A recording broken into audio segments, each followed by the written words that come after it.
사회의 중요한 이슈들에 대해서 오직 전지적 성경 시점으로만 바라보는 전성시. 오늘 6번째 시간인데요. 오늘은 낙태 문제에 대해서 함께 생각해 보고자 합니다.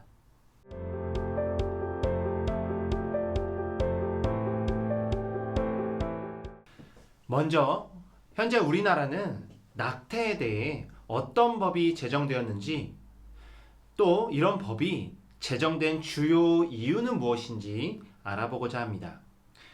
그리고 세상 법과는 별개로 성경은 낙태에 대해 어떤 관점을 주고 있는지, 그리스도인인 우리는 낙태에 대해 어떤 인식을 가져야 하는지에 대해 알아보고자 합니다.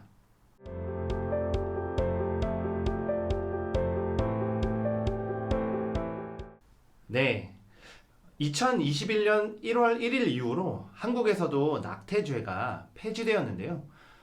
낙태죄는 낙태한 여성을 처벌하는 자기 낙태죄와 여성의 동의를 받아 수술한 의료진을 처벌하는 동의 낙태죄로 나뉘는데요. 주로 낙태를 주도한 사람에 대해 처벌하는, 여기에 강조점이 있었습니다. 하지만 2019년 헌법재판소가 낙태죄에 대해 헌법 불합치 판결을 내렸는데요. 2021년 1월 1일부터 낙태죄는 효력을 상실하여 형법에 규정된 지 67년 만에 폐지되었습니다. 하지만 낙태죄가 폐지되었다고 해서 모든 낙태가 합법이 된 것은 아닌데요. 임신 14주 전까지는 임신부가 낙태를 결정할 수 있지만 14주부터 24주까지는 사회 경제적 사유가 있을 경우에만 허용됩니다. 또한 24주 이후부터 행해지는 모든 낙태는 특별한 사유가 있지 않는 한 여전히 불법입니다. 이미 유럽의 여러 나라들은 비슷한 기준으로 낙태를 합법화했는데요. 미국도 주마다 상황은 조금씩 다르지만 대부분 임신 6개월 이전의 낙태는 합법화하고 있습니다.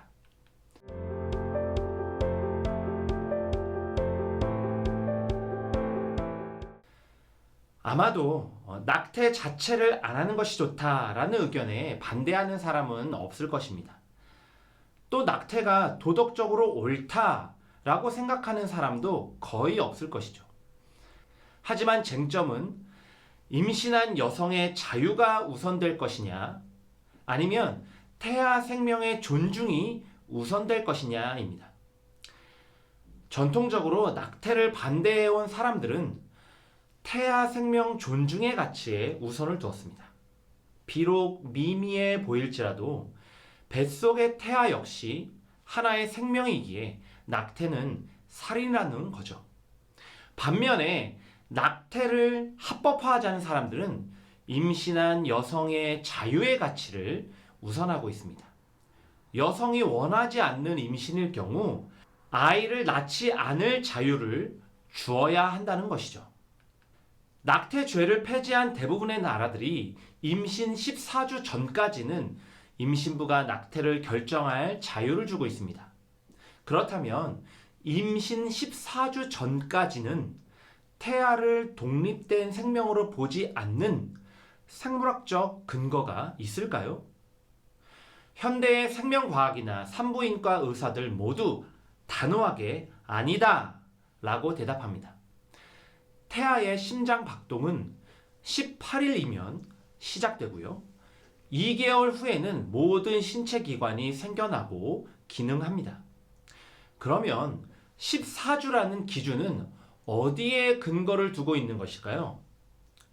이것은 산모가 임신하고 나서 14주 전에 낙태를 해야 몸에 가장 무리가 없기 때문입니다. 결국 낙태의 합법화에는 태아 생명 존중보다는 임신한 여성의 자유를 우선적인 가치로 두고 있음을 알 수 있습니다.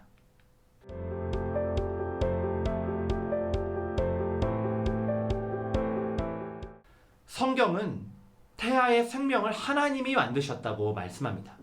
심지어 모태에 짓기 전에 너를 알았다고 선언하시는데요. 따라서 하나님이 만드신 생명을 인간이 함부로 빼앗을 수 없습니다. 오늘날 많은 사람들이 인간의 실수로 혹은 극단적으로는 성폭행과 같이 인간의 범죄로 아이가 생겨났다고 너무 쉽게 판단해 버립니다. 생명이 태어나는 신비, 이것에 대해 오로지 인간이 모든 원인을 제공했다고 착각하죠. 따라서 그 생명을 살리느냐 죽이느냐 역시 인간이 결정하고자 합니다. 하지만 하나님을 믿는 우리 그리스도인들은 달라야 합니다. 원하지 않는 임신이든 심지어 범죄에 의한 임신일지라도 하나님이 그 생명을 주신 깊은 뜻을 물어야 합니다. 그리고 내가 하는 낙태가 살인이라는 또 다른 죄를 낳는 일은 아닌지 깊이 고민하며 이 일을 신중하게 결정해야 하는 것입니다. 얼마 전 제가 잘 아는 성도님이 낙태를 진지하게 고민했다는 고백을 들은 적이 있습니다. 이미 아이가 셋이었기에 도저히 넷째를 낳아 기를 자신이 없었기 때문이었는데요. 이처럼 우리 그리스도인들도 낙태가 성경적으로 옳지 않다라는 것을 알면서도 막상 그 일이 나의 현실로 닥치면 결코 쉬운 문제가 아님을 알게 됩니다. 아이를 낳아 기를 형편이 안 되는 10대 청소년들이나 장애를 가진 아이일 경우, 또 극단적으로는 아이의 아빠가 성범죄자일 경우에 낙태는 결코 이상적으로만 대할 수 없는 매우 현실적인 필요가 됩니다. 하지만 그럼에도 불구하고 현실적 필요 때문에 한 생명을 사망에 이르게 하는 것이 과연 맞는지에 대해서 우리는 깊이 고민해야 합니다. 태아도 하나의 생명, 아니 하나님이 만드신 존귀한 인간이라면 그 생명을 우리 마음대로 결정할 자유가 과연 있는지 반문해야 합니다. 비록 낙태죄는 폐지되었습니다. 하지만 앞으로의 법의 방향이 낙태를 해도 괜찮다라는 방향보다는 낙태를 하지 않아도 아이를 낳아 기를 수 있는 사회적 인식과 보장 제도를 개선하는 쪽에 중점을 두길 바랍니다. 비록 아이를 낳아 기르는 것이 현실적으로 너무 힘들지라도 그래도 아이를 낳고 아이와 엄마를 돕고 책임져야 할 사회, 이러한 사회가 성숙한 사회이죠.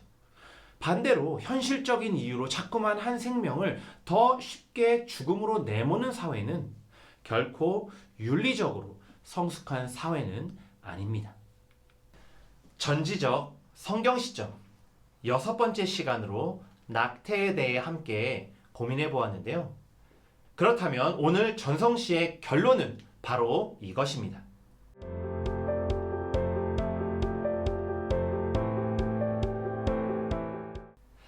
태아도 하나님이 만드신 생명임을 기억하라. 이런 관점에서 본다면 낙태는 분명 살인이죠. 하지만 그렇다고 해서 낙태를 결정한 분들을 향해 우리는 결코 손가락질 해서도 안 됩니다.